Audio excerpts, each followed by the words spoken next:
All right, so how much do you really know about life in Iron Age Africa? Well, today we're going to put that knowledge to the test with a fun, fast-paced quiz. We're going to travel way back in time. Let's see how you do. Okay, so get ready to pay close attention because I think some of these answers are really going to surprise you. Our first round is coming up right now. Okay, round one. This one is all about how society was set up. How people organized themselves to survive and thrive. So, to kick things off, what exactly was a chiefdom? I'll give you a second to think about that one. What is a chiefdom? Got your answer? Okay, here it is. If you said it was an area ruled by a single chief, you are absolutely right. Yep, the chief was the main authority figure, holding power over one or sometimes a whole bunch of villages. This setup was basically the foundation of their entire society. How were the villages in a chiefdom usually arranged? And the answer to this is fascinating, and it tells you everything about what was important to them. The huts, they were built in a big circle around a central kraal, which is basically a cattle enclosure. This layout was all about protecting their most valuable possession, their cattle. So if the village was already designed to protect the cattle, why did they go to the trouble of building a fence of thorny branches around the entire village? Well, the answer is simple: protection. Can you imagine trying to sleep at night with wild animals lurking just outside? That thick, thorny fence was a crucial barrier. It kept everyone and their precious cattle safe from predators like lions, but also from other rival groups. All right, last question for this round. What did social hierarchy actually mean in a chiefdom? It was all about importance. See, not all villages were considered equal. The chief's village was basically the capital, right? It was the center of power, and it was usually built in the safest, most central spot. Okay, so now that we've got the structure down, let's dive into what daily life was like. You did great on that first round. Now for round two, we're going to get into the nitty-gritty, the daily grind. We're talking chores, food, and some of the really clever ways people kept their families going. First question for this round: who was in charge of managing the household? And the answer is the women. They were the ones running the show at home, managing every single aspect of daily life that kept the family going. Okay, let's stick with that theme. When it came to food, what was the women's biggest job?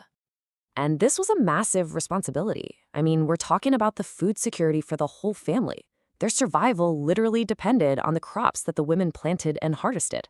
All right, this next one is about a really smart piece of Iron Age technology. Why did the farmers store their seeds in underground pits? This was such a clever solution. By burying the seeds in these sealed pits, they basically created a natural refrigerator. It kept the seeds cool, dry, and safe from pests. And get this, they could keep those seeds fresh for up to 3 years. Just incredible. You guys are nailing this. Let's move on to round 3. And this one is all about the animal that was the key to everything: wealth, power, status. You guessed it, cattle. First question: in this community, what did owning cattle really, truly represent? The answer: cattle were everything. Seriously, they weren't just livestock. They were basically walking, breathing symbols of wealth and power. The more cattle you owned, the more important you were. Simple as that. Okay, so if cattle were so valuable, when did they actually eat them? When were they slaughtered for meat? Exactly. Only on really special occasions. You wouldn't just cook up your life savings for dinner, right? So eating beef was a big deal, saved for things like weddings or important ceremonies. Cattle were useful for a lot more than just status and meat, though. Here's a fun one. What was their dung used for? I love this because it shows how nothing went to waste. It had 2 big uses. First, they'd mix it with clay to plaster the floors and walls of their huts, and second, it was the perfect fertilizer for their crops. All right, last question for this round, and it kind of sums it all up. What did the number of cattle you owned ultimately determine? Yeah, this really brings it all together. It all came down to how many you had. Your power, your status, your influence in the whole chiefdom, it was all tied to the size of your herd. Okay, we've talked about the cattle. Now, let's talk about the people. Okay, here we go, our final round. Round 4 is all about who did what. We're going to look at the specific jobs that kept the whole community running smoothly. Let's start at the very top. Who was the chief, and what did he get from his people? So the chief was the richest and most powerful guy around, and in return for his leadership, his people would pay him what was called a tribute. You can think of it like a tax paid in grain, animals, and other goods.